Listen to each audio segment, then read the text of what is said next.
వచ్చింది.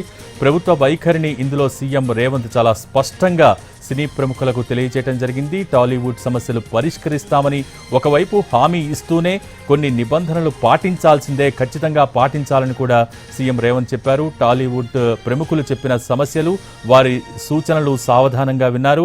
ఇండస్ట్రీ సమస్యల పరిష్కారానికి సీఎం రేవంత్ రెడ్డి హామీ ఇచ్చారు. ఇక దీనికి సంబంధించి పూర్తి డీటెయిల్స్ మా ప్రతినిధి రాధాకృష్ణ లైవ్ ద్వారా అందించడానికి సిద్ధంగా ఉన్నారు. రాధాకృష్ణ, ఈ సమావేశం సారాంశం ఏంటి? సో ఎటువంటి హామీలు సినీ ప్రముఖులకు లభించాయి, అలాగే ఎటువంటి సూచనలు సీఎం రేవంత్ రెడ్డి సినీ రంగానికి చేశారు?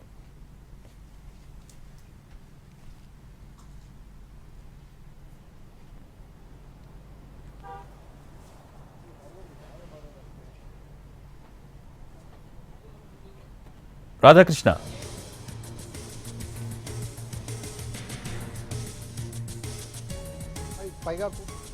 జరిగింది. ఇందులో ప్రధానంగా ప్రభుత్వానికి సినిమా ఇండస్ట్రీకి మధ్య పెరుగుతున్న అగాధాన్ని తగ్గించేందుకు పూర్తి స్థాయిలో నివారణ చర్యలు చేపట్టేందుకు ఈ మీటింగ్ ఏర్పాటు చేసినట్లుగా చాలా స్పష్టంగా మనకు అర్థమవుతుంది. ఎందుకంటే ఇక్కడ ప్రభుత్వంకి సంబంధించిన ఒపీనియన్ ఇండస్ట్రీ పైన, అలాగే ఇండస్ట్రీకి సంబంధించిన పెద్దలు ప్రభుత్వం తరపున ఏమేమి అనుకుంటున్నారు, ప్రభుత్వం ఎలాంటి సహాయ సహకారాలు ఇండస్ట్రీకి అందించాలి అన్న దానికి సంబంధించి పూర్తి స్థాయిలో గంటన్నర పాటు ఈ సమావేశాన్ని అయితే నిర్వహించడం జరిగింది. ఇందులో ఎవరి సమస్యలు వాళ్ళు సీఎం ముందు విన్నవించుకోవడం జరిగింది. ఒక్కొక్కరు ఒక్కొక్క రకమైన అభిప్రాయాలని సీఎం ముందు ఉంచడం జరిగింది. అలాగే అసెంబ్లీలో ప్రకటన చేసిన బెనిఫిట్ షోలకు సంబంధించి ఏదైతే అంశం ఉందో దానిపైన తాము అదే స్టాండ్ పైన నిలబడుతున్నామనేది సినిమా ఇండస్ట్రీ పెద్దలకు అందరికీ కూడా చాలా స్పష్టంగా సీఎం రేవంత్ అయితే స్పష్టం చేశారు.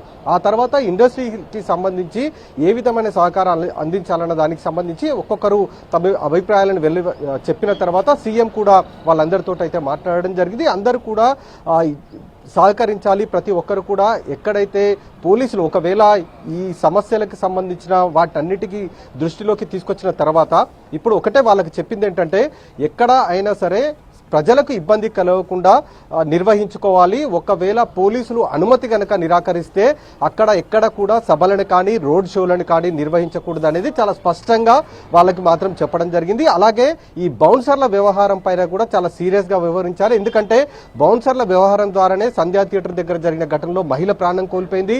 ఆమె కొడుకు చిన్నారి ఇప్పుడు చావు బతుకుల మధ్య ఆసుపత్రిలో చికిత్స పొందుతున్నాడు. ఈ రెండు అంశాలే ప్రభుత్వాన్ని పూర్తిగా కలిసివేశాయి. అందుకే చాలా సీరియస్ యాక్షన్ తీసుకోవడం జరుగుతుంది. ఈ మొత్తం అంశాన్ని కూడా ఈ మీటింగ్ కి వచ్చిన సినిమా ఇండస్ట్రీకి సంబంధించిన పెద్దలకు అందరికీ కూడా చాలా స్పష్టంగా సీఎం రేవంత్ వివరించడం జరిగింది. ఆ తర్వాత వాళ్ళకి కొన్ని సూచనలు సలహాలు కూడా చేయడం జరిగింది. అలాగే ప్రభుత్వం ఏర్పడినప్పటి నుండి, తెలంగాణలో కాంగ్రెస్ ప్రభుత్వం ఏర్పడినప్పటి నుండి కూడా డ్రగ్స్ కి సంబంధించి ప్రధానంగా ఈ మాదక ద్రవ్యాలని ఉక్కుపాదంతో అణిచివేయడానికి తీవ్రంగా ప్రయత్నం చేస్తున్నారు. ఒకవైపు పోలీస్ శాఖ ఇప్పటికే కఠినంగా వ్యవహరిస్తుంది కాబట్టి సమాజంలో కొన్ని మార్పులు రావాలి, అలాగే సమాజంలో చైతన్యం రావాలంటే సినిమా ఇండస్ట్రీకి సంబంధించిన వాళ్ళు కూడా సహకారం అందించాలి.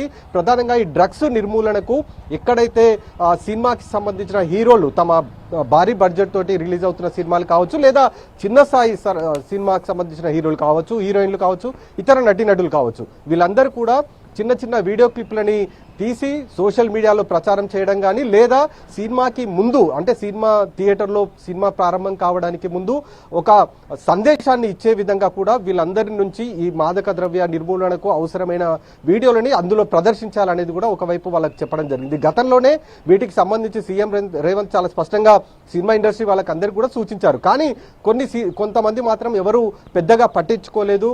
కొంతమంది హీరోలు మాత్రమే కొన్ని వీడియోలని సందేశ రూపంలో బయటికి రిలీజ్ చేశారు. కానీ మిగతా వాళ్ళందరూ కూడా చాలా నిర్లక్ష్యంగా పట్టించుకోకుండా ఉండడంతో మొత్తం ప్రభుత్వం సంబంధించిన వాళ్ళంతా కూడా కొంత సీరియస్ గా అయిన పరిస్థితి చోటు చేసుకోవడం జరిగింది. కాబట్టి ఈ మొత్తం వ్యవహారాన్ని ప్రధానంగా మాదక ద్రవ్యాల నిర్మూలనకు సినిమా ఇండస్ట్రీకి సంబంధించిన వాళ్ళందరూ కూడా సహకరించాలి. ఎందుకంటే చాలా వరకు గతంలో హైదరాబాద్ లో డ్రగ్స్ కేసుకు సంబంధించిన దాంట్లో ఎవరు పట్టుపడ్డా కూడా ఎక్కడో ఒక దగ్గర సినిమా ఇండస్ట్రీకి సంబంధించిన వాళ్లకు లింకులు ఉంటున్నాయి. కాబట్టి అలాంటివి ఏవి జరగకుండా ఉండాలి. వీటి నిర్మూలనకు ఖచ్చితంగా తమ వంతు బాధ్యతగా ఇండస్ట్రీకి సంబంధించిన వాళ్ళందరూ కూడా సహకరించాలనేది కూడా ఒకవైపు సూచించడం జరిగింది. అలాగే బౌన్సర్లకు సంబంధించిన అంశంలో కూడా బౌన్సర్లను వినియోగించేది కేవలం సినిమా ఇండస్ట్రీకి సంబంధించిన వాళ్ళనేది చాలా స్పష్టంగా అందరికీ తెలుసు. ఎందుకంటే ఈవెంట్లు జరిగినా లేదా ఏదైనా ప్రారంభోత్సవాలకు వెళ్ళినా లేదా ఆడియో వీడియో రిలీజ్ ఫంక్షన్స్కి ఇలా ఎక్కడికి వెళ్ళినా కూడా నటీనటులు వినియోగించేది బౌన్సర్లనే. కాబట్టి కేవలం ఈ బౌన్సర్ల వ్యవహారం మొత్తం కూడా ఇండస్ట్రీ పైన ఆధారపడి ఉంది. కాబట్టి ఆ బౌన్సర్లకు సంబంధించిన అంశాలపైన కొన్ని సలహాలు సూచనలు కూడా చేయడం జరిగింది. వాళ్ళని ఇష్టానుసారంగా వినియోగించకూడదు అని కూడా చెప్పడం జరిగింది. ఒకవేళ పోలీసులు బౌన్సర్లకు సంబంధించిన వద్దు ఈ బౌన్సర్లను వినియోగించొద్దు పలానా ప్రాంతాల్లో అని చెప్తే అక్కడ ఖచ్చితంగా వినియోగించకుండా ఉండాలి తప్ప ఇష్టానుసారంగా వ్యవహరించకూడదు అనేది కూడా ఒకవైపు ఇండస్ట్రీకి సంబంధించిన పెద్దలకైతే చెప్పడం జరిగింది. మొత్తానికి ఈ గంటన్నర దాంట్లో పలు రకాల అభిప్రాయాలు ఇవన్నీ విన్నప్పటికీ కేవలం ఈ రెండు వ్యవహారాలు చాలా సీరియస్ గా మాట్లాడినట్టుగా మనకు చాలా స్పష్టంగా తెలుస్తుంది. ఒకటి బౌన్సర్లు, మరొకటి మాదక ద్రవ్యాల నిర్మూలనకు రెండింటి పైన కూడా చాలా సీరియస్ గా మాట్లాడుకున్నారు. ఇటు ప్రభుత్వం తరపున సీఎం, డిప్యూటీ సీఎంతో పాటు మిగతా మంత్రులు, అలాగే ఇటు ఇండస్ట్రీకి సంబంధించిన తరపున ఇటు ప్రొడ్యూసర్లు, డైరెక్టర్లు, కొంతమంది హీరోలు కూడా.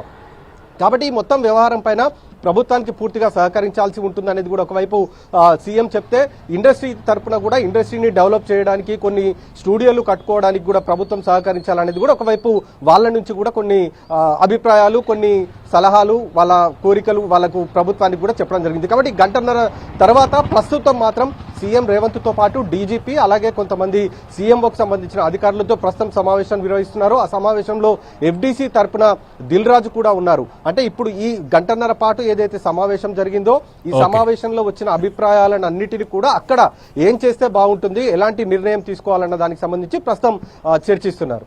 భోగి. Thank you Radhakrishna.